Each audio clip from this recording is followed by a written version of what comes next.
नमस्कार, आप सबका यहाँ स्वागत है।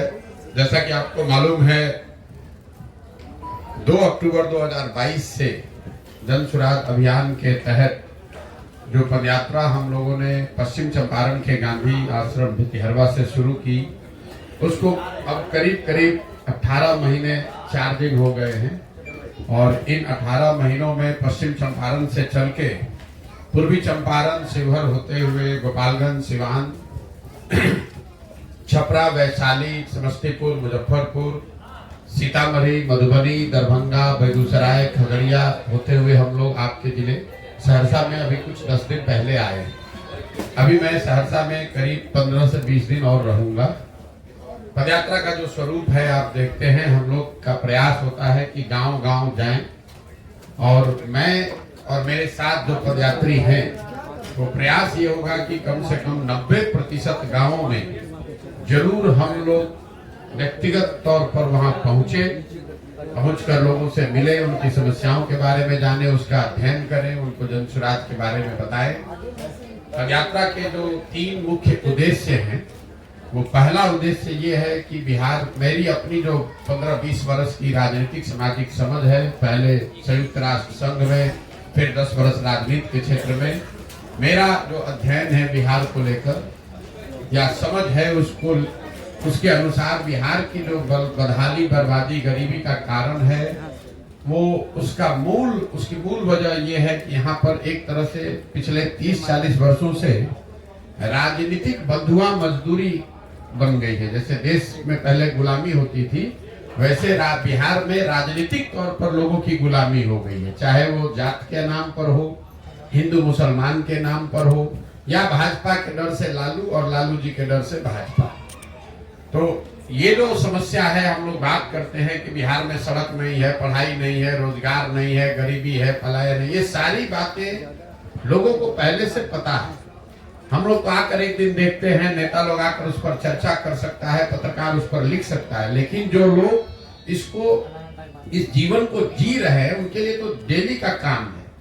इसके बावजूद वो लोग फिर जाकर वोट उन विषयों को छोड़कर दूसरे विषय पर क्यों देते हैं? तो उसकी ये 4 वजह मुझे जो समझ में आई है कि लोग यहाँ पर अपनी समस्याओं से जूझते हैं, परेशान हैं, लेकिन जब वोट का वक्त आता है तो वोट यहाँ पर मुख्यतः 4 विषय पर लोग दे रहे हैं। पहला, अपनी जाति के आधार पे। दूसरा, जो जाति से बचा वो धर्म के आधार पर। ये मानना कि सिर्फ बिहार में हर व्यक्ति जाति पर वोट दे रहा है, ये भी बिल्कुल सिरे से इसको मैं खारिज करता हूँ। और इसका उदाहरण भी मैं हमेशा देता हूँ कि अगर हर व्यक्ति बिहार में जाति के नाम पर ही वोट दे रहा है, तो नरेंद्र मोदी जी को वोट बिहार में दे कौन रहा है? उनके जाति का तो बिहार में आदमी नहीं रहता है। तो ये दिखाता है कि हर व्यक्ति जाति के नाम पर वोट नहीं दे रहा है। जो व्यक्ति जाति के नाम पर वोट नहीं दे रहा है, वो हिंदू मुसलमान विचारधारा, राष्ट्रवाद के नाम पर वोट दे रहा है। लेकिन इन दोनों के बाद भी करीब आधी बिहार की जनता 2 विषयों पर वोट कर रही है। वो है लालू जी के डर से भाजपा, जिसको आप कह सकते हैं विकल्प के अभाव में। भाजपा को दे नहीं सकता इसलिए लालू जी को दे रहा है, लालू जी को नहीं दे सकता इसलिए भाजपा को दे रहा है। इन चारों चीज को अगर आप जोड़ दें तो आपको बिहार में 2/3 से ज्यादा जो वोट पड़ता है, वो इन्हीं 4 वजहों से वोट पड़ रहा है। तो पदयात्रा का पहला उद्देश्य यही है कि गांव-गांव जाकर लोगों को ये बताया जाए कि आप चाहे जीवन भर अपनी समस्याओं के बारे में चर्चा कर लें, जब तक आप इनसे अलग हटकर अपने और अपने बच्चों के भविष्य के लिए वोट नहीं करेंगे, तब तक आपका भला होने वाला नहीं है। वोट आपको जिसको करना है कीजिए। इस पूरे पदयात्रा के दौरान मैं ये नहीं कह रहा हूँ कि वोट किसको कीजिए, मैं ये कह रहा हूँ कि आप वोट किस बात के लिए कीजिए। अगर आपको मोदी जी को वोट करना है, मोदी को करो, लालू को करना है, लालू को करो, लेकिन वोट अपने और अपने बच्चों के लिए करो। ये पदयात्रा का पहला उद्देश्य है, गांव-गांव जाकर बताना। दूसरा उद्देश्य ये है कि लोग जो मजबूरी में वोट कर रहे हैं, विकल्प के अभाव में, जिनको समझ है कि हमको जाति के आधार पर नहीं, धर्म के आधार पर नहीं वोट करना है, लेकिन उसके पास विकल्प नहीं है, तो वो विकल्प के अभाव में वोट न करना पड़े, इसके लिए लोगों को हम ये बता रहे हैं कि आप साथ में आइए और आप मिलकर एक नया दल बनाइए। कई लोगों को ये लगता है मेरे नजरिए से कि पहले नेताओं की, दलों की मदद करते थे, अब बिहार में ये क्या नया काम करना है। तो मैं आपके जरिए से आपको और आपके दर्शकों को, बिहार की जनता को बताना चाह रहा हूं कि मैं नया काम कुछ नहीं कर रहा हूं। जो काम हम पहले कर रहे थे वही काम कर रहे हैं। पहले मैं नेताओं को, दलों को सुझाव देता था कि किस तरीके से अपने संगठन को, दल को व्यवस्थित कीजिए, कैसे आप किन मुद्दों को लेकर जनता के बीच में जाइए, कैसे प्रचार प्रसार कीजिए, कैसे चुनाव लड़िए, जीतिए।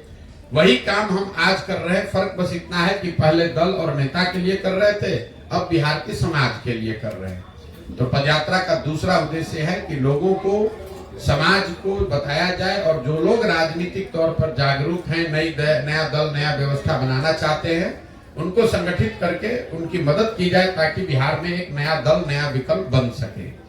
और तीसरा पदयात्रा का जो उद्देश्य है कि अगर लोग सही तरीके से वोट कर भी दें, सही लोग चुनकर आ भी जाएं, तो भी बिहार तब तक नहीं सुधरेगा जब तक बिहार को सुधारने का एक नजरिया, एक प्लान, सोचा समझा विजन ना हो। तो इस पदयात्रा के दौरान एक लक्ष्य ये है कि बिहार के 8,500 पंचायतों का जमीन पर अध्ययन करके, विशेषज्ञों की राय से, लोगों की सलाह से हर पंचायत का एक 10 वर्षीय योजना बनाया जाए, ताकि लोग ये देख सके वोट करने से पहले कि उनके पंचायत को अगले 10 वर्ष में विकसित बनाने के लिए जन सुराज के पास क्या योजना है, क्या प्लान है। उस योजना को बनाकर पहले जारी करेंगे, लोग उसको देख पाएंगे, पढ़ पाएंगे, उनको ठीक लगेगा तो जुड़िए, ना ठीक लगे तो कोई बात नहीं है। तो पदयात्रा में जो इतना लंबा समय लग रहा है वो इसीलिए लग रहा है कि ये सिर्फ किलोमीटर चलने का मुद्दा नहीं है। ऐसा नहीं है कि मुझको इसको साल भर में करना है कि 2 साल में करना है, 3000 किलोमीटर चलना है कि 8000 किलोमीटर चलना है, कोई चीज निश्चित नहीं है। एक चीज निश्चित है कि बिहार के हर गांव, हर शहर, हर प्रखंड पंचायत तक पहुंचना है। दूसरा चीज निश्चित है कि इन 3 लक्ष्यों की प्राप्ति के लिए गांव गांव जाकर लोगों को जन जागरण के हिसाब से उनको बताना है कि आप अपने और अपने बच्चों के लिए वोट कीजिए। अगर आप नया दल, विकल्प बनाना चाहते हैं तो नया दल और विकल्प बनाइए। और तीसरा, हर पंचायत के लिए एक योजना बने। इस पंचायत की योजना में वहां की स्थानीय समस्याओं का जिक्र हम लोग करते हैं, कैसे उस समस्या का निपटारा होगा ये बताते हैं। लेकिन साथ साथ हर पंचायत की योजना में 3 बात जरूर बनाई जा रही है। पहला, कि पंचायत के स्तर पर लोगों के बच्चों के पढ़ने की व्यवस्था अच्छी कैसे की जाएगी। दूसरा, हर पंचायत में 800 से 1200 नए रोजगार के अवसर कैसे पैदा किए जाएंगे। ये आंकड़ा 800 से 1200 इसलिए है कि एक अध्ययन करके हम लोगों ने पाया कि अगर पंचायत के स्तर पर 800 से 1200 नए रोजगार के अवसर पैदा कर दिए जाएं, तो करीब करीब पलायन को यहाँ से रोका जा सकता है।